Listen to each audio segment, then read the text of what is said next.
Good news mga kasolid. Meron akong i-share sa inyong video, no. Mula to sa RTBM, no. Bali good news to mga kasolid. Mukhang narinig na ni Pangulong Bongbong Marcos yung hinaing ng mga taong bayan na sa paghingi ng tulong, no. Kaya Pangulong Bongbong Marcos, no. Bali dito mga kasolid, sa bidyong ito ay namigay si Pangulong Bongbong Marcos ng bigas, no, sa lugar ng Cavite. Bigyan natin to ng reaction mga kasolid, no. At panoorin muna natin itong video, no, bago natin bigyan ng reaction.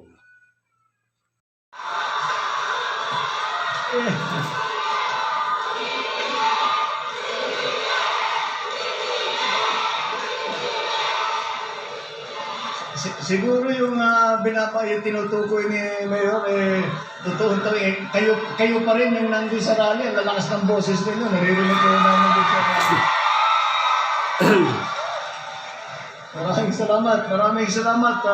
Ang ating buting alkalde ng lungsod ng Gentry, Luis Ferrer, at nandito rin po ang inyong gobernador. Nakita nyo lang, si Gov Pogi, naghihiyawan na kayong lahat.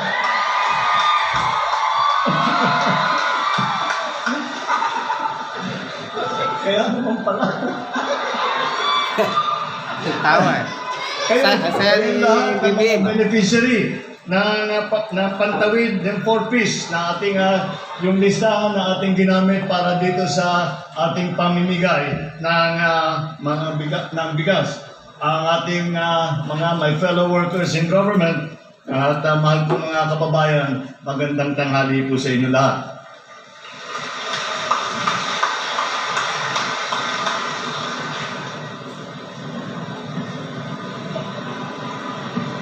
Bilang Pangulo at bilang kalihim ng kagawaran ng agrikultura, nais kong bigyan diin ang aming hangarin na mas masaganang buhay. Kaya naman, at alam niyo po, nung nandito tayo, nagrarally, anong pinag-usapan namin? Anong pinag-usapan ko? Ang pinag-usapan ko ay kailangan ayusin natin ang problema sa agrikultura. Ngayon, sa agrikultura, ang kailangan ninyong gawin, ang kailangan namin gawin ng pamahalaan, ay pagandahin ang produksyon, pagandahin ang ani, at tulungan ang pag-process ng mga produkto ng agrikultura. Yun ang isang panig doon sa problema na yan. Ngunit may kabilang panig din yan. Kailangan din namin na higpitan ang pagbantay sa illegal na importation ng lahat ng agri-products. Kaya yan ang aming ginawa at binigyan ko ng instruction ng Bureau of Customs at sabi ko sa kanila, imbestigahan ninyo na mabuti at hanapin ninyo ang mga illegal importers, ang mga smuggler ng bigas. Dahil ganito po ang nangyayari. Kaya't nagkaganyan. Alam niyo po, nung nagtaasan ang presyo ng bigas, ay tinitingnan namin saan nanggagaling ito. Hindi naman nagkulang ang supply. Hindi naman nagpapanik buying ang mga Pilipino. So bakit aakyat ang presyo? At natuklasan namin, ang nangyayari talaga, yung tinatawag na hoarding. Tinatago nila, magsascatter sila ng bigas, tinatago nila para tumaas ang presyo bago nilang bitawan para pagkitaan nila yung malaking halaga. Kaya sabi ko, hindi dapat mangyari yun dahil hindi naman tama. Ayan mga solid, no? Bali, itong bigas na pinamimigay ni Pangulong Bongbong Marcos ay galing sa pag-i-smuggle, no? Galing sa mga smuggler, no? Bali, ini-smuggle yung bigas, no? At itinatago ng mga hoarders, yung mga itinatago yung bigas, no? At pagdating ng mataas na yung presyo, doon nila inilalabas. So ganun yung mga style ng mga negosyante, no. Kaya maaring nagkukulang ng supply ang bigas, no. Kaya nagmamahal mga solid, no. So, dito, ito yung pinaka talaga maaaring dahilan, no, mga kasolid, no, na kung bakit tumataas ang presyo ng bigas, no, yung presyo ng mga pangunahing bilihin, no. Malamang sa malamang ito yung pinakadahilan talaga na sinasabi natin nung dun sa ating vlog, no, na hindi tayo ah, hindi tayo kontento, no, o dun sa sinasabing tumataas lang ang presyo ng mga bilihin dahil sa bagyo, mm, at o kaya naman ay dahil tumataas ang presyo ng langis, no. Maaring isa rin yun sa mga dahilan, pero maaring hindi naman yung basta-basta bubulusok ng napakalaki, no. So kaya ito yung nakikita natin dahilan talaga, no, na sinasabi nga natin sa mga huling vlog natin, no, na maaring meron talagang nagmamanipula, no, ng ating mga produkto, kaya bigla ang bumubulusok ang pagtaas. So tamang-tama talaga yung sinabi ni Pangulong Bongbong Marcos dito, no, na ito talaga yung maaring talagang dahilan, mga solid, no, kung bakit tumataas yung presyo ng bilihin. Unang-una rito, no, yung bigas, no. Bali nung nakaraang taon nga yung sibuyas, kung natatandaan nyo, no, halos bumulusok na 600 to 700 ang kilo ng bigas, ng sibuyas, di po ba? So talagang nakakabigla at talagang magugulat tayo, no. So tuloy lang natin, mga solid, no. Bali itong bigas na to talaga, maaring ito ay nakumpiska nila, no, ng Bureau of Custom na nahuli nila, no, na smuggle, no, at ito yung pinamimigay ngayon ni Pangulong Bongbong Marcos dito sa lugar ng Cavite, no, at almost 41,000 sack ang kanilang ipinamimigay, no. So continuous muna natin, mga solid, no. Hihirapan ng taong bayan para lang kumita, para lang magpayaman. Naghihirap na nga lahat, tapos ganyan ang gagawin pa. Kaya sabi ko sa ating mga ahensya, lahat ng iba't ibang ahensya, tingnan ninyo ng mabuti at maghanap kayo, tingnan natin, tiyakin natin na yung mga smuggled rice ay mahanap natin. Dahil ito ang dapat nating ibigay sa taong bayan. Ngayon, yun na nga nangyari. At nag-imbestiga, marami na po, siguro nababalitaan naman ninyo. So, yun ang magandang nagawa ngayon ni Pangulong Bongbong Marcos, no. Bali, nung makahuli sila ng smuggled na bigas, no, maaring pwede na rin tong pantulong talaga sa mga tao, no. Kung hindi naman basta-basta talaga maibaba yung presyo ng kilo ng bigas, no. Siyempre, kung merong makukumpiska, di ipamigay na lang, no, sa mga taong bayan, no, na talagang para makatulong, no. So, ganun yung ginawa ni Pangulong Bongbong Marcos dito, mga kasolid. Continuous natin. Na merong marami na yung nahuhuli, marami na yung nakikita, medyo natigil ang mga smuggler. Siyempre, sumusubok pa rin yan, pero binabantayan namin ng gusto. Itong batch na ito, ang nahanap ay 41,000 bags ng 25 kilos ng bigas. Ito yung pinamimigay natin ngayon. At sa 41,000 bags na yan, ay sabi ko, ibigay na natin sa tao. Kunin na ng gobyerno, ibigay natin sa tao. Kaya, nag-antay lang kami dahil bago mong huhulihin, nasa batas, kailangan yung importer ay kailangan patunayan within 15 days na legal yung kanang in-import. Kaya medyo natagalan dahil inantay pa natin yung 15 days. At sinusubukan natin ngayon bawasan yung 15 days into 7 days. Dahil kung legal ka na importer, hawak mo lahat ng dokumento eh. Pag hinanap sa iyo yan, bibigay niyo kagad. So, bakit pa 15 days? Para, sabi ko, baka kung anong mangyari dyan, mailulusot pa nila yan. Kaya sabi ko, gawin natin ang lahat para makuha na ng pamahalaan, makuha na ng Bureau of Customs. Ang Bureau of Customs naman ay ginawang yung nakuha na bigas na ito ay binigay na donasyon sa DSWD. Kaya So, yan, no? Maganda rin yung ginawang proseso dito ni Pangulong Bongbong Marcos, no? Bali nung nahuli yung mga smuggle na bigas, no? Bali merong process kasi diyan na 15 days, no? Before nila kuhanin yung mga bigas ay kailangan magpakita yung may-ari ng katunayan na yun ay hindi talaga smuggle, no? So, siyempre, yung 15 days ay para sa kanya ay medyo may katagalan na talaga yun, no, mga kasolid, no? So, ginawa ni Pangulong Bongbong Marcos na 7 days na lang, no, na taning o para binigyan sila ng pagkakataon na magpakita ng katibayan, no, o katunayan na yun ay hindi smuggle, no. So, yung 7 days na yon, so, pinaigsi na lang ni Pangulong Bongbong Marcos, no? Yung 15 days, ginawa niyang 7 days, no? Kasi nga naman, kung legit naman yung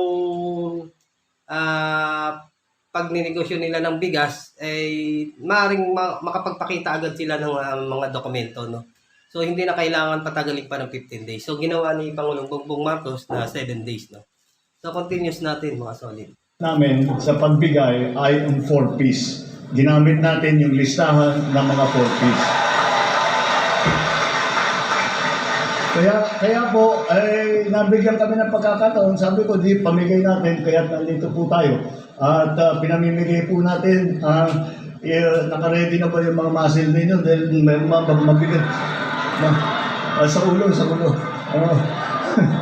Dahil mabigat-bigat ito, nung pagka nagpapamigay ako, 25 kilos, sabi ko, papamigay natin 25 kilos. So, napansin ko lang, mga solid, no? Bali, itong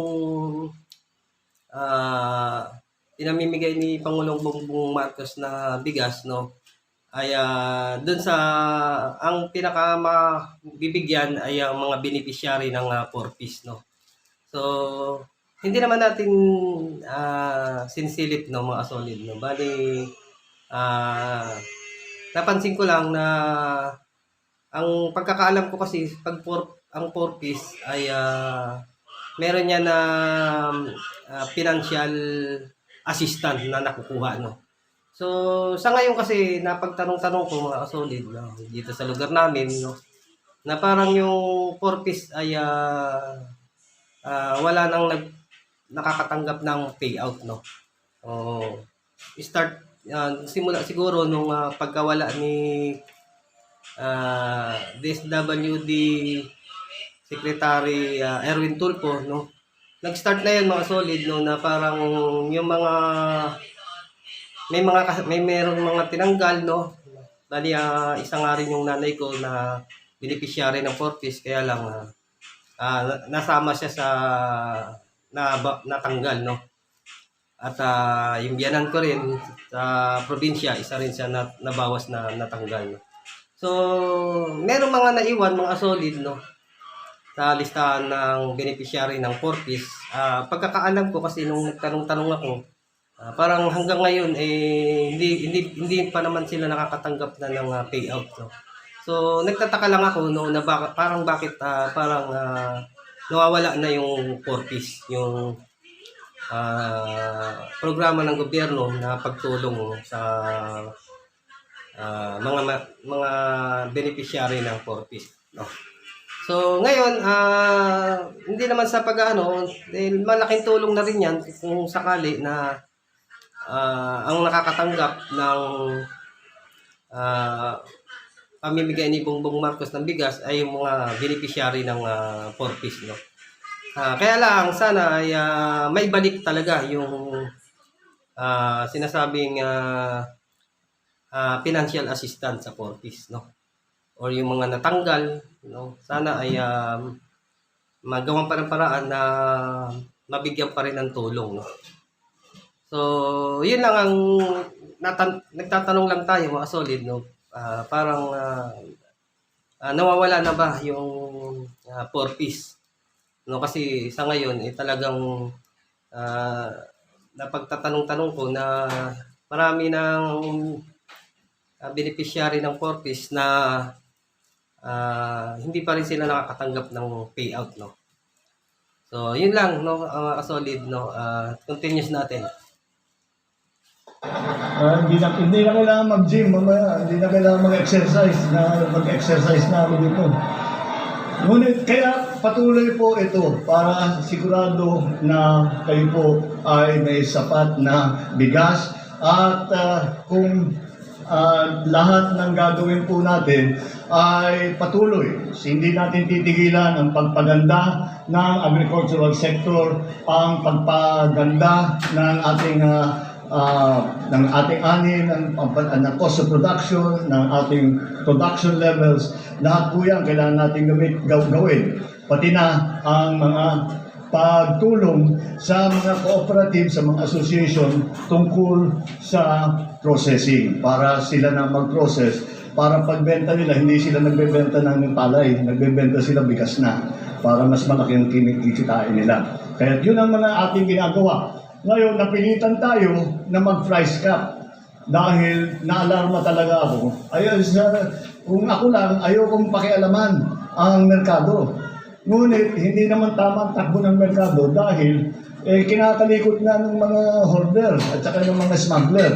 Kaya naglagay tayo ng price cap. Ngayon, sa kabilang panig naman, kailangan din natin tiyakin na ang farmer, lahat naman ito, sasabihin na food supply, lagi natin production, lagi kong sinasabi sa mga kasama ko sa day, huwag niyong kalimutan na kailangan naman merong magandang hanap buhay ang ating mga magsasaka.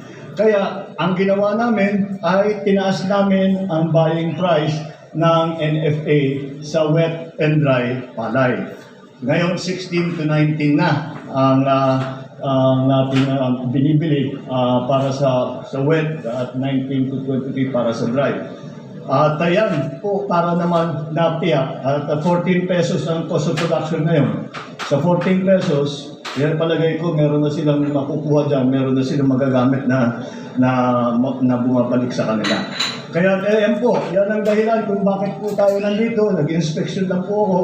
Meron din po kaming binibigay na mga ayuda para sa iba't ibang mga kooperatiba at tinutulak namin ang ating tinatawag na biofertilizer. Hindi na ito yung imported na nagmamahal na hindi mo malaman na sumasabay sa langis, presyo ng langis, yung urea. Sumasabay sa presyo ng langis yan, wala tayong control dyan. Kaya pinag-aralan ng DA kung paano gagawin meron maraming nag-o-offer at sinasabi biofertilizer. So, meron din po tayong ibibigay na ganyan. Tuturuan po natin ang ating mga cooperative kung paano gamitin nang sa ganon ay makakamura ulit sa urea, sa ayuda na ating ginagamit para sa mga magsasaka. Yan po ang aming ginagawa para naman ay matiyak na lahat ng Pilipino ay mahabol man lang ang kanilang food supply. May pakain lang ng mga pamilya, may pakain ng sarili. Yun po ang hangarin natin at kailangan nasa presyong kaya na bayaran ng ating mga kababayan. Kaya po, yan po ang aming ginagawa at asahan po ninyo na kapag kung ano man ang mangyari pa, asahan po ninyo na gagawin po ng inyong pamahalaan lahat ng kailangan gawin upang hindi naman kayo maiwanan, upang hindi naman kayo mahirapan at lahat po ng kayang gawin ng pamahalaan ay gagawin namin. Yan po ang aming trabaho, kaya po tayo nandito para tulungan kayo. Maraming salamat at magandang tanghali po. So, yun, mga solid, no? Malaking tulong to sa atin, no? Yung ginawang pamimigay ni Pangulong Bongbong Marcos ng bigas, no? Bali, sako-sakong bigas yung kanyang pinamimigay, no? Mula sa smuggle, no? yung mula sa nahuli nilang nag-smuggle ng bigas, no? So, ayun, malaking tulong. Maraming salamat Pangulong Bongbong Marcos. Siguro, unti-unti niya nang naririnig yung hinaing ng taong bayan, no, na pababain yung presyo ng bigas, no. So, sa ganitong paraan, mga solid, no, bali, hindi man siguro mapababa agad yung presyo ng bigas, no. Kahit papaano naman, kung may magbibigay naman siya ng bigas, ay malaking tulong na talaga, no. So, napansin ko lang mga solid, no, siguro yung nabigyan dito ay ang lugar lang ng Cavite, no. Siguro baka unti-unti ang plano siguro ni Pangulong Bongbong Marcos mabigyan na rin yung mga ibang lugar, no. So, para sa akin yung opinion ko na lang sana all mabigyan ng mga solid. So, yun lang mga solid, no. Kita-kita lang tayo sa susunod na vlog, no. Saludo tayo ngayon kay Pangulong Bongbong Marcos. So, maraming salamat po, Pangulong Bongbong Marcos. So, bye-bye mga solid. God bless you all.